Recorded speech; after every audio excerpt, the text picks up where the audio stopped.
পাঁচালী বললেই আমাদের সবার আগে যেটা মনে পড়ে সেটা হচ্ছে কৃত্তিবাসের লেখা শ্রীরাম পাঁচালী। এই যে শ্রীরাম পাঁচালী কৃত্তিবাস লিখছেন, বাল্মীকির রামায়ণ তিনি বাংলা ভাষায় পাঁচালী এই রূপে অনুবাদ করছেন। পাঞ্চালিকা শব্দ থেকে এই পাঁচালী এসেছে এবং অনেকে মনে করতেন যে এই পাঁচালী জাতীয় যে কাব্য পুতুল নাচের সঙ্গে তার পরিবেশনের একটা যোগসূত্র ছিল। তারপর সুনীতিকুমার চট্টোপাধ্যায় যাকে বলেছেন তুর্কিয়ানা থেকে সুফিয়ানা, অর্থাৎ দুই সম্প্রদায়ের লড়াই হলো, লড়াইয়ের পর আবার তাদের মিলন হলো। এই পর্বে আমরা দেখেছি সত্যনারায়ণ পাঁচালী বা সত্যপীরের পাঁচালী, এবং ক্রমশই আমরা দেখতে পেলাম যে অঞ্চল ভেদে, অর্থাৎ এখন যেমন আমরা একটা ভৌগোলিক ঐক্যের কথা বলি, এটা তো প্রাগাধুনিক পর্বে ছিল না। বিভিন্ন অঞ্চল তার নিজস্ব সংস্কৃতি নিয়ে, তার নিজস্ব ভেদ নিয়ে জেগে উঠত। ফলে কৃত্তিবাসের পাঁচালীতে আমরা যে জাতীয় ভাষা পাব, ওই পরবর্তীকালে যখন আমরা দেখব যে সত্যপীরের পাঁচালী, সত্যনারায়ণের পাঁচালী, সেই পাঁচালীর ভাষা কিন্তু একটু অন্য রকম। এবং এটা আমাদের খেয়াল করতেই হবে যে বিভিন্ন পাঁচালী আমরা যদি পরস্পর তুলনা করি, তাহলে দেখতে পাবো যে বাংলা ভাষার নানা ভেদ সেখানে লক্ষিত হচ্ছে, দেখা যাচ্ছে।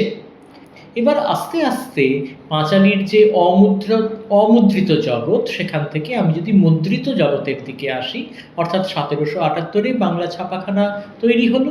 এই বাংলা ছাপাখানা তৈরি হবার পর আমরা দেখলাম যে বাংলা বই ছাপা হচ্ছে, এবং যখনই বাংলা বই ছাপা হচ্ছে 19 শতকে, আমরা এবার দেখলাম দাশরথী রায়ের পাঁচালী।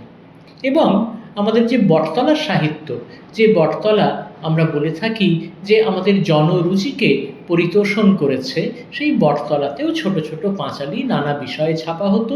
এগুলো বড় কিছু নয়, আকারে ছোট, যাকে এখনকার ভাষায় আমরা বলি চটি বই।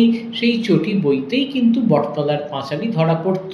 নানা ঠাকুরের নামে তার কীর্তিকলাপ, তাদের ব্রত এবং ব্রতফল, এই সব যেন পাঁচালীর আকারে লেখা হচ্ছে।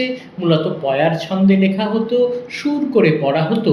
এবং এই যে সুর করে পড়া পাঁচালীর সুর, এটা মূলত হিন্দু মুসলমান বাঙালির কানে ভেসে থেকেছে।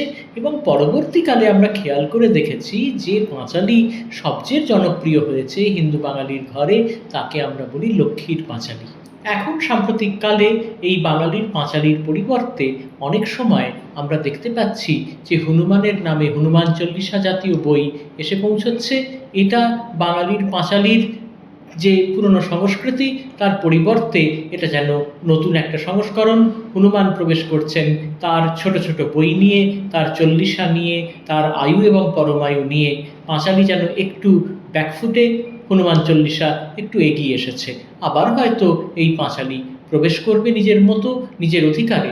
কারণ বাঙালির পুরনো পাঁচালীর যে বিস্তার এবং বাঙালির যে শস্য সম্পদ, সেই শস্য সম্পদের সঙ্গে এই পাঁচালীর যে যোগ, এবং হিন্দু মুসলমান সম্প্রীতির সঙ্গে সত্যনারায়ণ পাঁচালীর যে যোগ, তাকে আমরা কখনোই অস্বীকার করতে পারব না।